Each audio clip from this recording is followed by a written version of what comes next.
Salut Maxine. Donc, si mettons, je vais te faire un exemple pour le CSS. Si mettons je veux modifier la boîte qu'elle a, je fais un clic droit dessus, puis inspecte éléments. Puis là, il y a ça qui va apparaître, qui est le code dans le fond.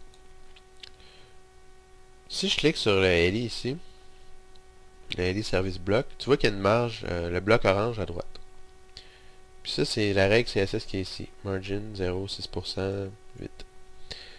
Donc, si tu veux modifier l'espace, tu peux modifier ça. Puis tu peux mettre des chiffres après la virgule, pour être plus précis.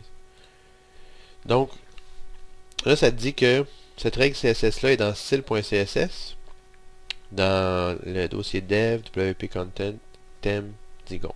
Donc, on va aller là avec notre outil FTP. Moi, j'utilise FileZilla. Là, je vais me connecter au serveur.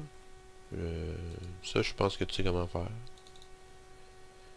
Puis, je vais aller dans dev, wp content, thème, digon. Puis là, je vais trouver ma feuille de style qui est style.css. Puis je vais la télécharger pour avoir une version qui est à jour. Bien important. Pour pas écraser des modifications qui auraient été faites. Donc là, je sais que ma feuille de style est à jour. Je vais l'ouvrir.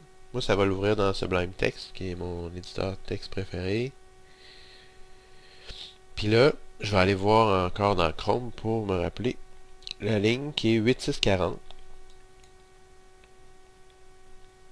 Puis là, je vais aller dans mon éditeur texte à la bonne ligne.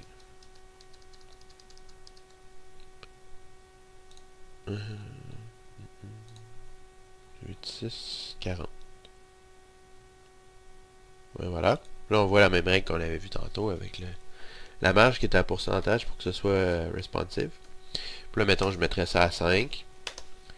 Là, tu save. Puis, tu vas sur le FTP. Tu vas chercher ton fichier. Puis, tu fais envoyer. Tu peux aussi faire un drag and drop ou, en tout cas, tu l'envoies une fois qu'il a été modifié. Puis là, ben, il va aller écraser celle-là.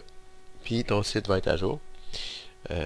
Des fois, les feuilles de style vont être à différents endroits, comme pour le menu. Souvent, ça va être dans une feuille de style qui s'appelle superfiche.css. Tu vois le chemin, c'est dans WP Content, thème, digon, puis dans le dossier CSS, menu, superfiche.css. Fait que c'est facile de voir ici, c'est dans quoi. Puis, tu retiens le chemin, puis là, tu vas dans ton dossier, puis tu vas voir que effectivement, il y a un dossier CSS. Effectivement, il y a un dossier menu. Puis, il y a un fichier CSS qui s'appelle Superfiche. Donc, tu peux le télécharger en faisant un clic droit ou je pense que double clic, ça marche. Puis, tu le modifies, tu le saves, puis après ça, tu l'uploads pour écraser le fichier. Et voilà.